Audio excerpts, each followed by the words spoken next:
नमस्कार, आप देख रहे हैं एनएमएफ न्यूज। मैं आपके साथ शबनम।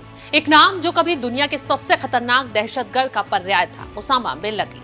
अमेरिका के लिए वो एक ऐसा दुश्मन था जिसकी मौत या गिरफ्तारी पर $25 मिलियन का इनाम रखा था।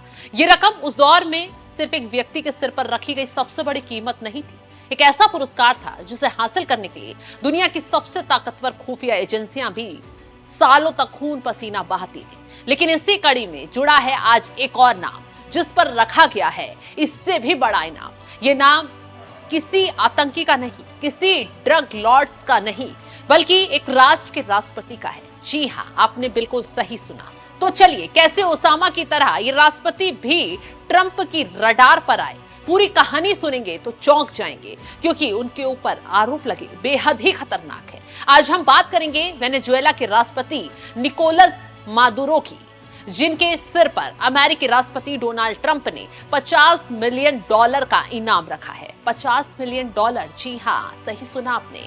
और ये भी सुनिए, ये वो रकम है जो भारतीय रुपयों में 417 करोड़ के बराबर होती है। ये उस इनाम का दोगुना है जो कभी ओसामा बिन लादेन के लिए घोषित किया गया था। लेकिन वेनेजुएला के विदेश मंत्री इवान गिल ने इसे बकवास बना दिया। खैर, इस घोषणा ने सिर्फ वेनेजुएला ही नहीं बल्कि पूरी दुनिया की राजनीति में भूचाल भी ला दिया।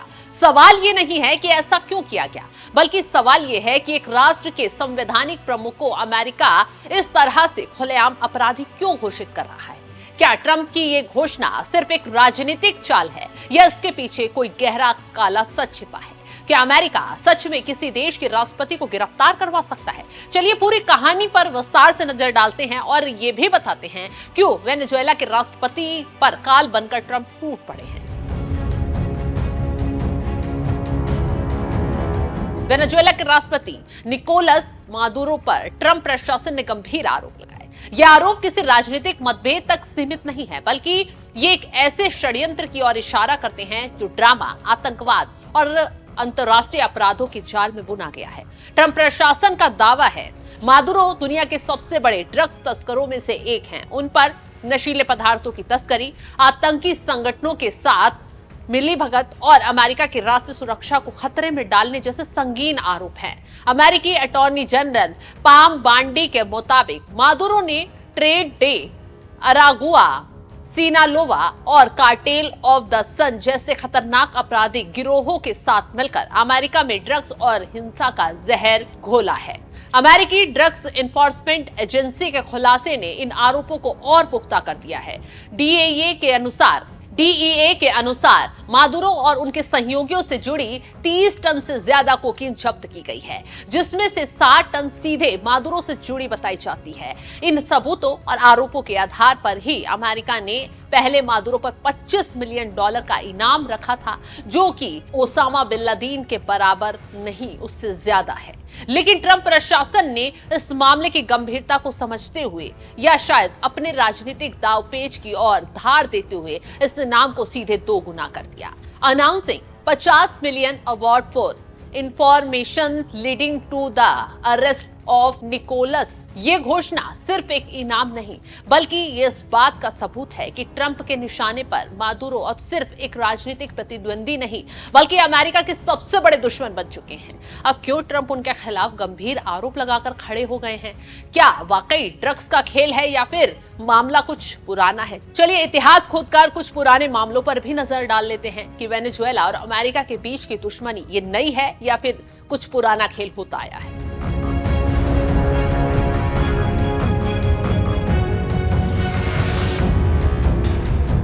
दरअसल वेनेजुएला और अमेरिका के बीच विवाद 26 साल पहले शुरू हुआ था। 1999 में वेनेजुएला की कमान ह्यूगो चावेज ने संभाली थी। इस दौरान चावेज ने अमेरिका के खिलाफ मोर्चा खोल दिया था। ये तनाव इतना बढ़ गया था कि अमेरिका ने तख्तापलट तक की कोशिश की थी, हालांकि सफलता नहीं मिल सकी थी। ऐसा कहा जाता है कि जिस कम्युनिस्ट विचारधारा से अमेरिका परेशान है, उसका बीज चावेज ने ही बोया था। चावेज भी नहीं रुके और कई मौकों पर अमेरिकी राष्ट्रपतियों के बारे में शैतान, जोकर जैसे शब्द प्रयोग करते रहे और यह विवाद लगातार अमेरिका और वेनेजुएला के बीच गहराता चला गया। तो अब ये पुराना बदला शायद हो सकता है या फिर वाकई राष्ट्रपति पर लगे आरोपों का खेल। खैर, जल्दी तस्वीर साफ हो जाएगी। अब सवाल ये उठता है कि क्या किसी देश के राष्ट्रपति या राष्ट्र अध्यक्ष का गिरफ्तार कराना इतना आसान हो सकता है, उसे शिकार बनाना इतना आसान हो सकता है? कोई दूसरा देश उसे अपराधी घोषित कर दे या उस पर इनाम रखकर उसकी गिरफ्तारी की मांग करे? अंतर्राष्ट्रीय कानून का जवाब इस मामले में थोड़ा पेचीदा है।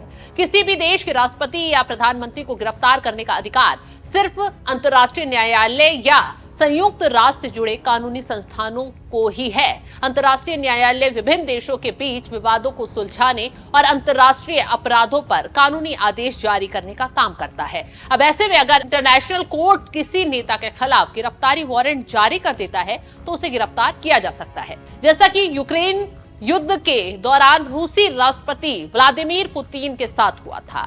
उन पर वॉर क्राइम के आरोप लगे और इंटरनेशनल कोर्ट ने गिरफ्तारी वारंट भी जारी किया। नतीजतन पुतिन को उन देशों में जाने से बचना पड़ा जो रूस के खिलाफ हैं।